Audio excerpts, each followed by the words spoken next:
Hello YouTube, this is 𝐒𝐨𝐿𝐼𝐻 with another video review, and this time is going to be a lot different than my previous video tutorial for how to configure your Wacom tablet to work with GIMP.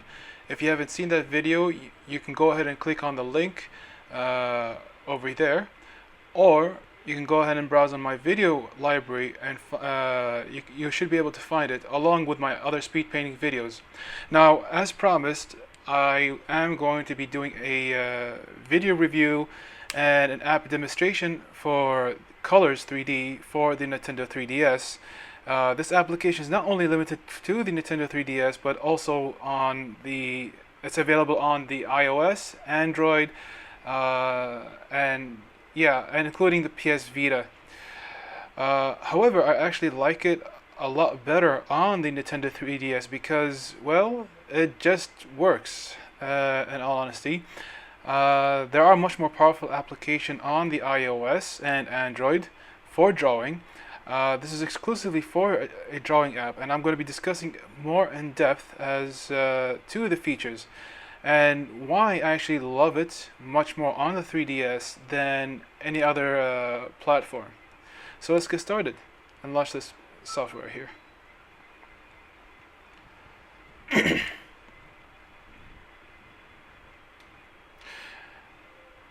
Well, okay, this is the UI. This is one of my previous drawing that I did on the Colors3D app, and well, this is just one of my best friend's dog. His name is Waffle. So let's go ahead and take a look at what we got here. As soon as you start up the software, you have the, let me try to get this as much focus as I can.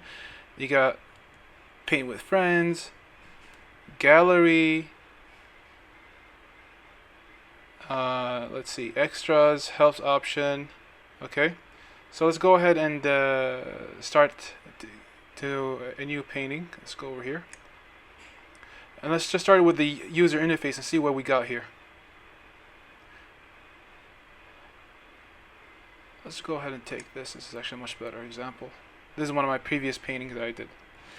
Okay, so this is one of my paintings that I did, and let's just go ahead and start off with what we're seeing right here. The application provides a speed paint of your painting, so as you paint, it actually records every single stroke.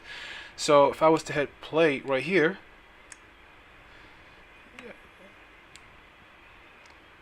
you can see that it has all my strokes, and I can go ahead easily upload this to the Colors3D website, and at the same time take the video, and if I want, I can go ahead and create a speed painting video. So I'm just going to go ahead and put a stop on this thing as well. You can go ahead and fast forward. Let's just take that a little bit further and see what we got. It takes a while to load because all this is on the web itself.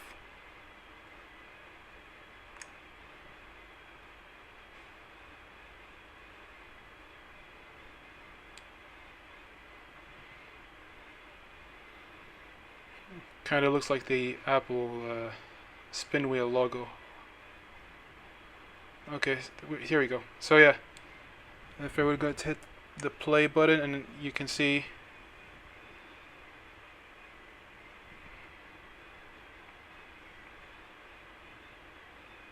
it's an amazing app. I actually like it.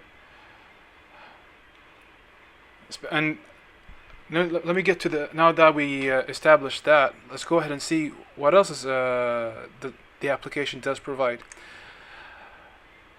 So before I want to dig deep, I want to go ahead and just start from the beginning as well, even further. Just I should have done this before, but oh well.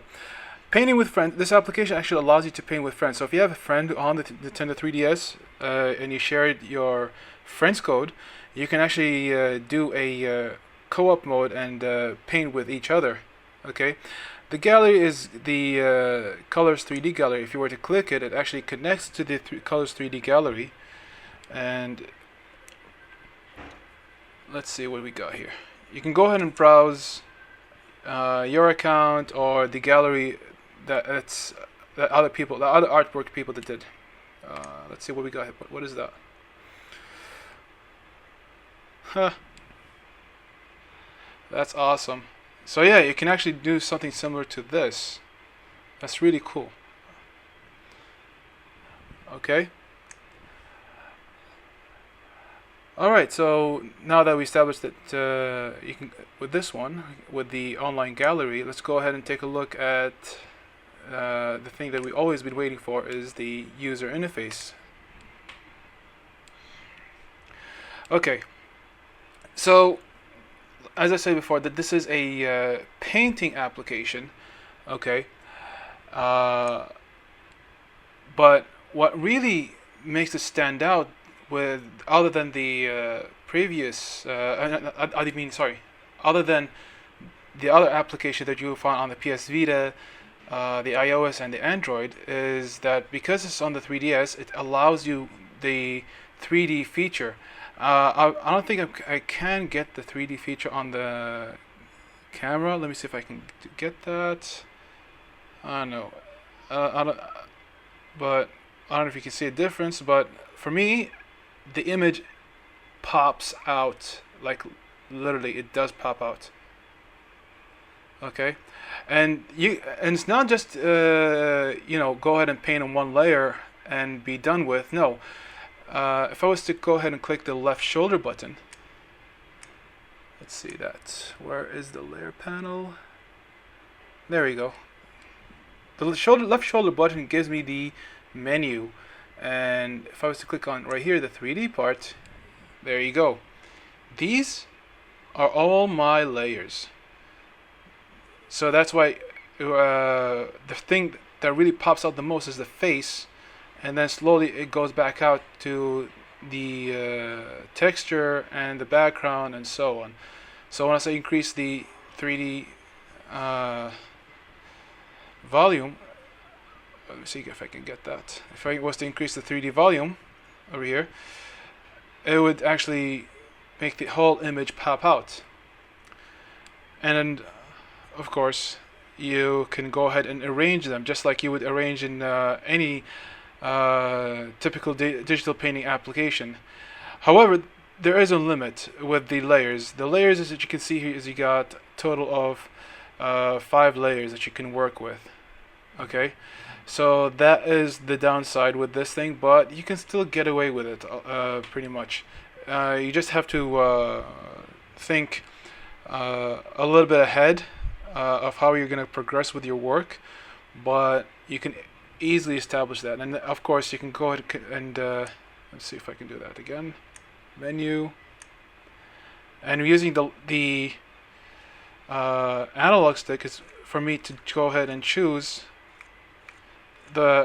each individual layer, and I can go ahead and work on it without having to destroy the layer that I worked previously. So if I was to work on this one, I would only work on that layer for the background and not harm the face or the palette.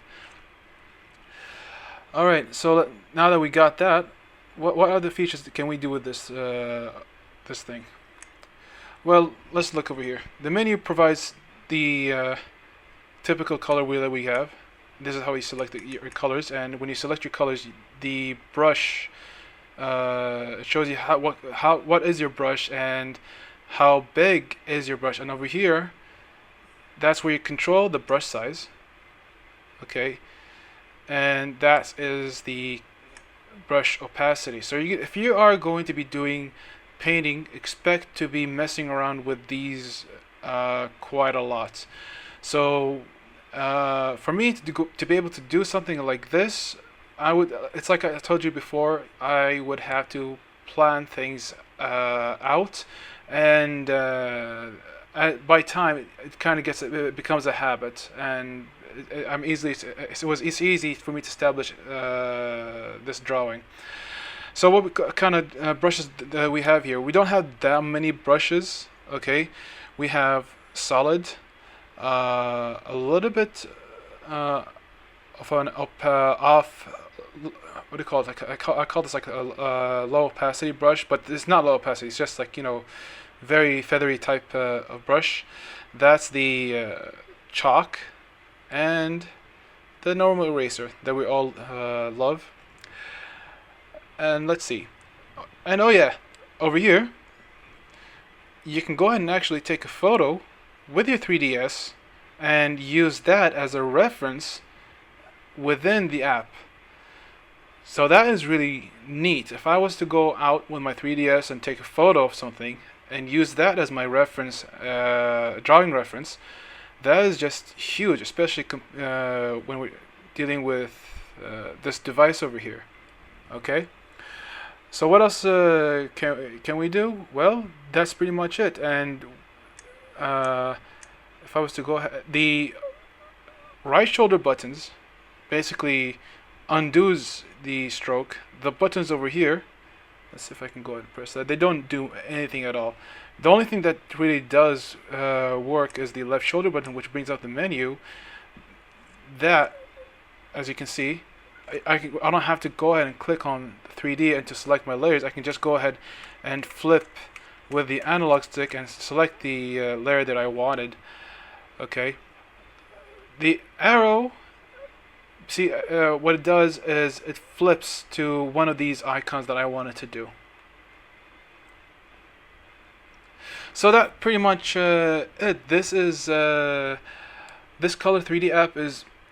If I was to make any changes, okay, what I would really love for this thing to have is blending options, because that is something that I would love to see in this app. Blending options helps a lot. Like, there are some of the most weakest applications on mobile, and you can do some amazing artwork. However, I feel that blending options really does give it a boost.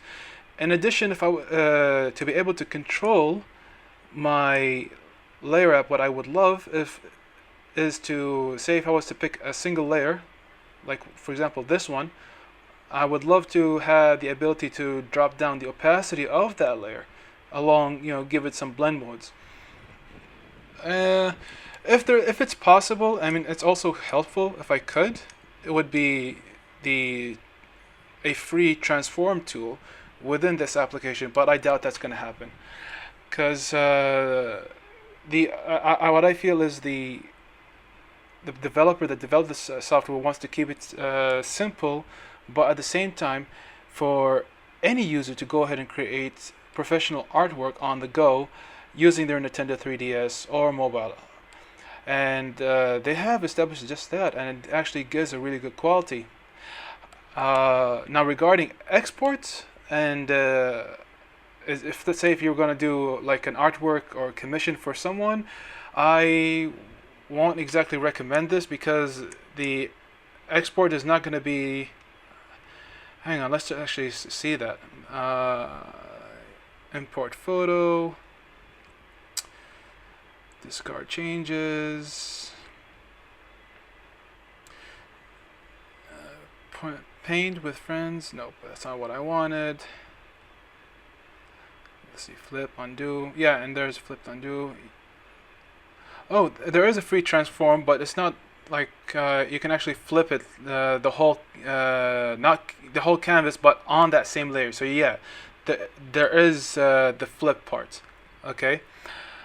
Let's get out of this one and see manage painting, and yeah, you can go ahead and export it to your SD card. However, I don't think the resolution is going to be that high, or the type of resolution that we love for print. But when it comes to web resolution, this is not bad, especially for something on the go. Okay, so yeah, that pretty much this is it. I hope you enjoy this video review for the app Colors3D, and I do apologize if the quality is slightly a bit low, but I try my best to to shoot, and I can't exactly shoot the 3DS on a monitor on screen, because if I was going to do that, I would actually have to hack my 3DS and install some sort of a motherboard which basically exports it to the monitor. And quite frankly, I don't want to do that to my 3DS. I love my 3DS just the way it is. So the only way I can go ahead and record this and give a review on the application is, well, this way. Anyways, I hope you enjoyed this video. Please leave a comment, and if you have any suggestions for other videos that you might be interested or for me to review. Oh yeah, I forgot to mention that in my next video tutorial, what I have in plans is to review individual stylus tablets for the iPad mainly, to see what each one is different, how each one's different, and the pros and cons, and give you my honest opinion. So yeah, I hope you enjoyed this video. Please rate and subscribe. This is 𝐒𝐨𝐜𝐿 signing off. Cheers.